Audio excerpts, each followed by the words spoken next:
Okay, Stephen, I'm going to turn the floor over to you for this one because I want to look ahead to keeper leagues. I want to look at NHL affiliated prospects. And what we mean by that, listeners, is prospects who are drafted. They're already property of NHL teams, but they're not in the league yet. So, Stephen, I want you to identify, because this is important for sleepers for next year for people, who are some NHL affiliated prospects who have gained the most value for you in terms of keeper leagues heading into next season? All right. Well, I'm going to start off with Logan Mayu and the Montreal Canadiens. Obviously, a lot of questions kind of heading into his pro career, what was going to happen there, given the past there. Um, I'm looking just solely on the on ice performance here. He's got 42 points in 63 games with the Laval Rocket. He was an AHL All Star this year. Downright, no question about it. One of the best offensive defensemen in the AHL. For me, I still got questions about his long-term defensive abilities. I do think, for a guy his size, he's very physical, but can take some dumb penalties, be out of position a little bit too much. But the raw skill is there, and I think the one thing to keep in mind was, he only played 19 games during that 2021 season. The following year, he only played 12 games due to the suspension and injuries and everything. This is a guy that had to do a lot of catching up. And last year, putting up 53 points, 25 goals in the OHL, obviously was pretty impressive. But you kind of like he was a 19-year-old defenseman. You kind of was hoping he'd have a really good year. But this year, to see the offense he's had, like he could come close to matching what he put up in the AHL or the OHL last year. That's very impressive. He's just done so much of the carrying of that group. Could hit 50 points this year. Isn't far off a 20 goal. So a guy that scores and can throw hits and do all that, that's impressive. I think. And again, I'm not totally like convinced he's a top four defenseman in the NHL because of his defensive deficiencies. But from what I've seen just from year to year, I wouldn't. I'm not going against him right now because there's just been so much improvement. I think he's a pretty solid two-way defender that's got a good future. And with Montreal just kind of looking to put all these young guys in next year, like I would almost expect Lane Hudson to spend time in the AHL next year, if not the whole season. When it comes to Mayu, I could see him making a case to at least start the season in the NHL. Mhm. So from a long term perspective, I really like what Logan Mayu can do. Interesting. I wonder if, in terms of fantasy, the profile there could end up being kind of Tony D'Angelo-ish in terms of, well, also the off-ice concerns that sort of come with the player coming into the league, but also someone who isn't necessarily a top four player, but has that power play ability and offensive acumen to be a top four value, like in terms of what they bring in on a fantasy team. So I wonder if that's going to be the ceiling for Logan Mayu. Like he might end up being a better in fantasy than real life type of player. I do think so. And to be fair, like I think his defensive game has actually improved quite a bit this year. So it's definitely not out of the question that he could play a bigger role. Mm-hmm. Um, But, like, I'd still take David Reinbacher's defensive play over him type thing, and you've obviously got Caden Gooley and Arbor Jackeye who are not as offensively inclined that could do some of that other stuff. So you might not need him to be this, like, super defensive stalwart guy. He could probably play the power play. Like, again, he's just so good with the puck. So I think the potential is really high here. I just I also think for a lot of Canadians fans, pump the brakes because there are a lot of people who are like anointing him as like and then like a future star in the NHL. Um, I think he's going to be a pretty solid player though. Mm-hmm. And we know, of course, making it as a francophone player in Montreal is no joke. It doesn't happen all that often. So it'll be interesting to see what happens with Mayu. Let's move on now to Carolina Hurricanes prospect. And the Canes, to me, they're kind of a team that is low key starting to build a decent prospect pool, especially when they didn't give up any of their best ones to get Jake Gensel. So tell me more about Bradley Nadeau. I will say that the Hurricanes have one of the best scouting departments in the league. Every time, every draft, I'll be texting people or talking to people, and it's like, which team really like impressed you the most? And Carolina's always near the top. They're never going to end up having the superstar prospect because they're a good team and they're picking late, but they pick some unbelievable value. I don't know if any other team at where they picked Bradley Nadeau last year, which was, I believe, 30th overall. I don't think any other team would have done that, but Carolina saw the potential here. And last year at the Penticton Vs, he put up 45 goals and 113 points in 54 games in the BCHL. So yeah, he's playing Junior A, but those numbers are one of the best seasons we've ever seen from a player in junior A in a draft year. Like Alex Newhook was kind of one of the gold standards in the last couple of years. I think he had like 99 or 100 points, and that looked incredible. But what Nadeau was doing last year was outstanding. So when he goes to the University of Maine, not one of the top programs, they are playing in the NCAA tournament this weekend, so they do have a shot at the Frozen Four. But it's not getting the attention that Boston College or Boston University or teams like that are.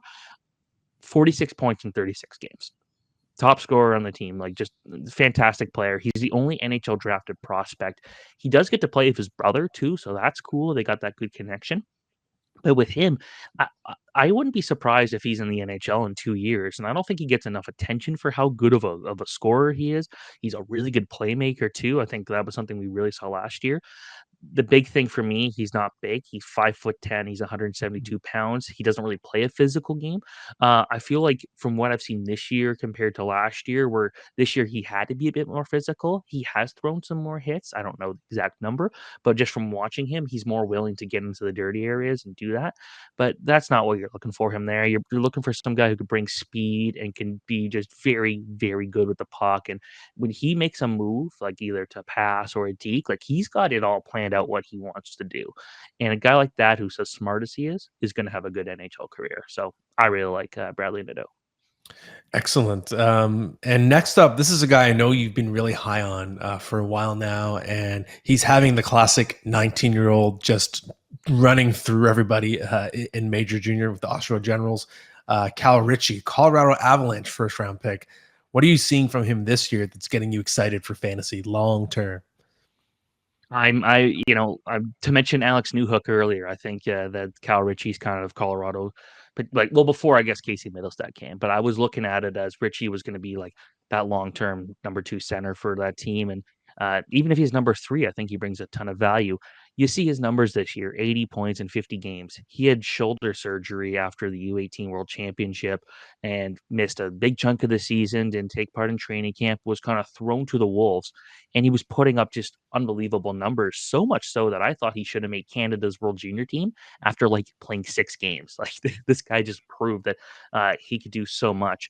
Last year, he had 59 points in 59 games. Point per game is great, but for a draft eligible player, that's not, in the top end of things.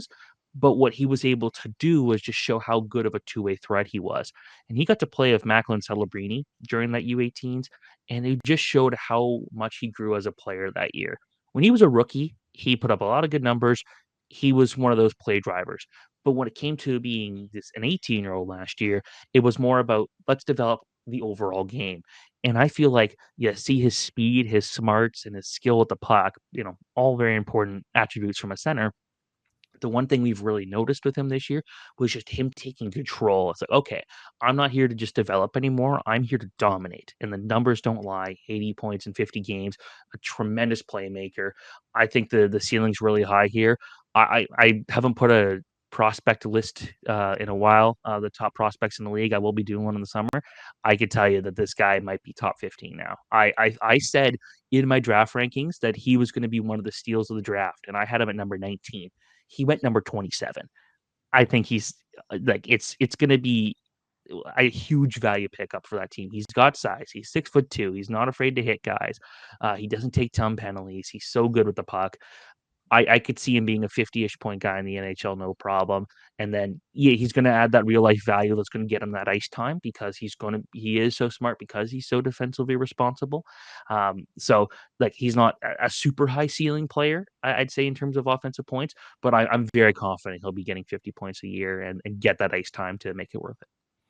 Yeah, very interesting. And it's funny, the next guy on your list is taken one pick after Cal Ritchie in the first round of the 2023 draft. And similarly, someone who's really dramatically changed his value this year was perceived to be a huge reach at the time. And to go from not just reach to, okay, that was a good pick, to go from reach to possible steal.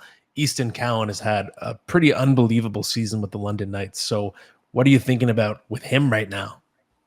Yeah, Toronto Maple Leafs prospect. We're not going to do any revisionist history here. I know I was shocked when he was picked when he was. I know a lot of NHL scouts were shocked. Everybody else who kind of cover prospects were like, whoa, really? But the one kind of prevailing theme here this year for Easton Cowan is it seems like the Leafs coaching staff believed that he was going to continue physically growing, and he has. He's actually had a lot of weight, mostly muscle, obviously. He's grown a couple inches since his the beginning of his draft season, and he's just continuing to figure out how to use. He can not a huge guy, but to kind of use that frame to his advantage to kind of be a more effective player. And you look at the season he's had, like I don't know what his point total is. I think he's close to like 40 games or something in a row with points. He set a London Knights record, 34 goals, 96 points in 54 games. So he wasn't going out there and just getting like 5, 6 points every single night. He didn't finish with 100 something points, but 96 points in a draft plus 1 year is actually still quite impressive because assuming he doesn't make the Leafs out of camp next year, and right now I'm not convinced he won't make the Leafs out of camp. I think that this is a guy who should be able to put up 110, 115 points next year for the London Knights because they're always good. You can subtract a few key players, but they'll continue to fill in with some talent. And we do expect them to be a contender next year for the Memorial Cup. And when I'm saying that he could make the Leafs next year, I think his value is a very much a middle six player who can, do a lot of the things that they probably wish Nick Robertson would have done, which is, Nick Robertson's not a big guy. He doesn't hit. He's been injured a bunch. With Easton Cowan, he loves to throw hits. He brings in energy. He's got a great shot. He's also an exceptional playmaker. We saw him at the World Juniors kind of just get overshadowed. It really did not look like an impressive performance for him. He had 2 points, and I think like one was the empty net goal, and another was assist. I want to say in the quarterfinal. It wasn't a great showing for him, but all he did after that was just become one of the best players in the OHL. He has had to prove player or teams wrong and scouts wrong basically throughout his career. Like his draft minus 1 year, he's playing junior B, mostly because the London Knights didn't have space for him. He had a slow start to his full time junior career last year, and then really took off when it mattered in the playoffs. He has continued to punch above his weight. I think that he's not going to be again a huge point producer in the NHL, but what I think his value here is that he took such a huge leap this year that I wouldn't be surprised if he takes an even bigger leap next year. And I Mhm. think that ceiling there, there's the Toronto tax. Obviously, a lot of Leaf fans will be paying attention if you're in a pool of Leaf fans, but I don't know how many people really kind of truly believe that this guy can go very far. And I think you can take a chance on this one as a long term player where he will throw hits and he'll continue. If he gets put in a defensive zone, I think he's got the skill to put up points, but he's going to go out there and bring that energy, throw hits, block shots, things like that. That, triple, quadruple threat type player, I think there's a lot of value there. For sure, and it's funny. I remember talking to him at the draft, like at the podium or the mini podiums where he came after he was picked. He was so excited because he loves Mitch Marner, and he talked to Mitch Marner on the phone. But statistically, in terms of fantasy, I actually think Nazem Kadri is going to be a pretty good comparable for Easton Cowan. I know they don't play the same position, but in terms of a little bit of two-way, a lot of fire and feistiness, going to get some penalty minutes if those categories count in your league, going to get some hits. London Knight, I think I actually see a lot of similarities between those two in terms of just like what I think their profile is going to be as a fantasy value. So the last one on the list, this one surprises me just because it's a Tampa Bay Lightning player. It's so rare that the Lightning have any prospect these days that is on the radar, but they actually do, and they haven't traded him. It's Isaac Howard. Yeah, Isaac Howard, a lot of his value dropped last season. He was a first round pick, 31st overall by Tampa, and people kind of expected him going to University of Minnesota Duluth to be a big player. He had 6 goals and 17 points in 35 games. It was a terrible year for him. He went into the transfer portal. He went to Michigan State University, a team that, hasn't really seen a ton of success, but this year was one of the top teams in the NCAA, and they really are starting to build something tangible here. And he was one of their lead offensive guys. And it's interesting because when he was drafted, a lot of people pointed out like his shot was unbelievable and he could shoot from anywhere, 33 goals in 60 games with that U18 team, the US National Development Team that is. Obviously not Cole Eiserman number or Cole Caulfield number, but Mhm. it's still a very, very impressive number, regardless. Uh, 8 goals this year, so he didn't really blow out there, but he had 7 at the World Juniors. He was one of the best players for the United States at the World Juniors because it just seemed like he put himself into situations where he could score, and that's the thing. A good goal scorer will continuously find ways to put himself somewhere. He doesn't have a ton of high. caliber offensive talent to work with Michigan State. A big thing about them is they shut teams down and they get good goaltending and things like that. With Isaac Howard, he still had 33 points in 34 games, and they count the playoffs in the NCAA tournament as part of the stat. So, assuming Michigan State goes farther this weekend, that they'll continue to go up. But I think it's just how valuable he is with the puck. It just he makes things happen, whether it's as a playmaker, whether it's at a shoot as a shooter, whether it's on the power play. He does things like that that are really impressive. And he can play with your team's best players because I think he's smart enough to be able to do it. Not the world's best skater, but he has improved his skating. Given Tampa, how they're able to turn guys that are, not expecting to be a big name player and throw them into a situation to excel, I think that that's going to be a good opportunity for them because, I don't know how much turnover the Tampa Bay Lightning are going to have the next 2 to 3 years, but when Howard's ready to make that next step, it's guaranteed. I feel like it's almost guaranteed he's going to have some quality players to continue playing with. So I like that opportunity there for him to be a decent two or offensive forward in the NHL. Maybe he's not a goal scorer in the NHL. Maybe he's more of a setup guy. But again, I think he's smart enough with the puck that he's going to excel. So a good second year in the NCAA. It'll be interesting to see how he does next year. But I went from kind of just almost not writing off, but kind of being really disappointed about Isaac Howard last summer to being a big fan of his right now.